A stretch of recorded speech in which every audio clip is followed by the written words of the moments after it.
पोचलो. हो अंजली, मी पाणी देते सगळ्यांना, फक्त तो खड्डा झालाय का बघ. नाही. हो बघते.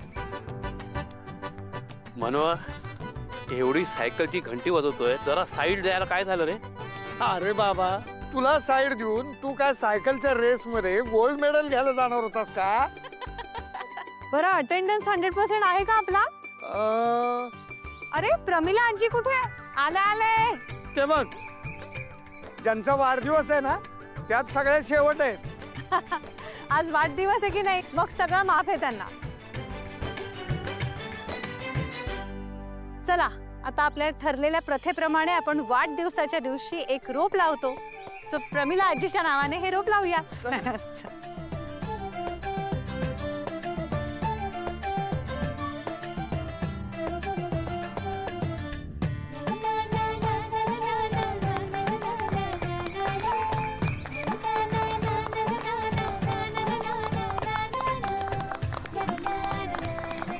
तुमच्या वाढदिवसाच्या दिवशी तुम्ही वृक्षारोपण केले, याबद्दल आमच्या सगळ्यांकडून तुम्हाला हा पुष्पगुच्छ.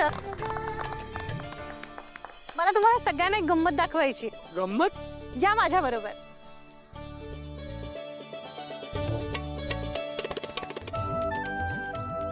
हे काय लिहिलंय वाचा बरं. आणि वर्ष 2005. हे बघा. एक मिनिट. स्वानंदी, ही कोण आहे? नाना, ही मी आहे. माझ्या 2005 सालच्या वाढदिवसाच्या दिवशी मी हे झाड लावलंय. अरे वा. म्हणजे स्वानंदी, हे झाड आणि तू एकत्रच वाढलात की? हो ना, मी मोठी झाले आणि हे झाड शहाणं झालं. स्वानंदी, आम्हाला झाडं लावायला फार उशीरच झाला ग. हो, पण आम्ही लावलेलं झाड एवढं मोठं झालेलं बघायला आम्ही नसू ना. असं का बरं म्हणता तुम्ही? Think positive. तुम्ही योगा करता, एवढी पथ्य सांभाळता, सायकलिंग केलाय तेवढं. आता ना प्रत्येकाने असं ठरवा, तुम्ही लावलेलं झाड बघायला आणखी 20 वर्षानंतर सुद्धा तुम्ही इतकेच निरोगी छान असणार आहात.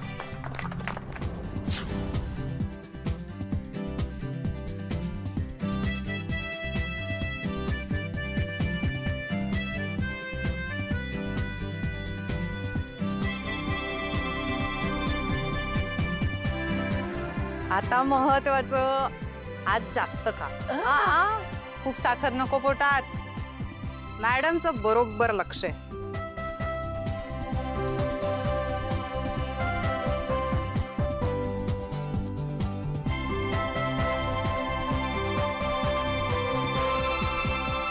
चला, केक कापायचा आपल्याला.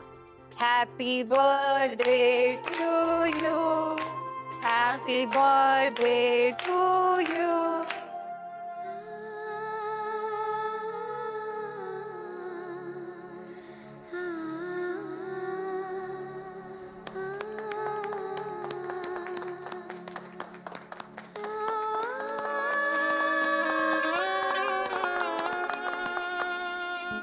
काय ठरलंय आपलं?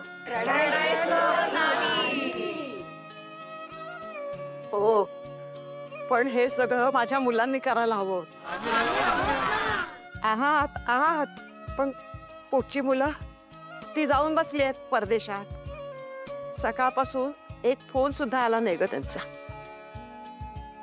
विसरले, आईचा वाढदिवस विसरले. कोणी नाही माझं. असं कसं म्हणता तुम्ही? कोणी नाही मग आम्ही सगळे कोण आहोत? हे काय? हे बघा, केवढी तयारी केली आहे. वाचा काय लिहिलंय.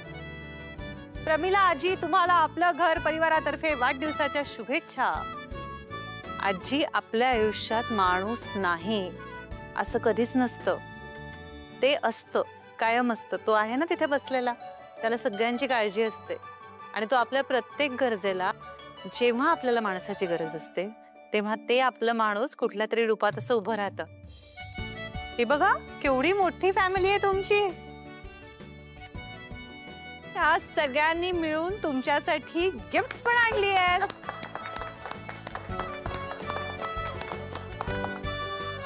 सेल्फी शिवाय काही वाढदिवस आपला पूर्ण नाही व्हायचा. चला चला चला. सचिन काही झालं तरी सुद्धा हा बोल मला न्यावाच लागेल राजेसाहेब. काही महिन्यांपूर्वी माझी बहीण हा पॅलेस बघायला आली होती आणि विशेषतः तिला सगळ्यात जास्त आवडला तो हा बोल. माझ्या टीमनी त्यानंतर 3-4 वेळा तुमच्याशी संपर्क साधण्याचा प्रयत्न केला. तुम्हाला हवी ती रक्कम देऊ केली, पण तेव्हा तुम्ही बोल विकायला नकार दिला. तुम्ही हा बोल विकायला नकार दिलात, त्यामुळे मी हा पॅलेस विकत घेतला, त्यातल्या सगळ्या गोष्टींसकट.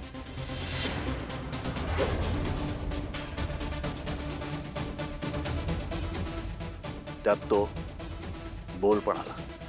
त्यामुळे हा पॅलेस आणि हा बोल हे दोन्ही आता माझं आहे राजेसाहेब.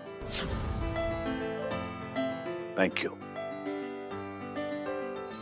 तुम्हाला कल्पना नसेल, पण या बोलची किंमत माझ्यासाठी खूप मोठी आहे, कारण तो बोल माझ्या बहिणीला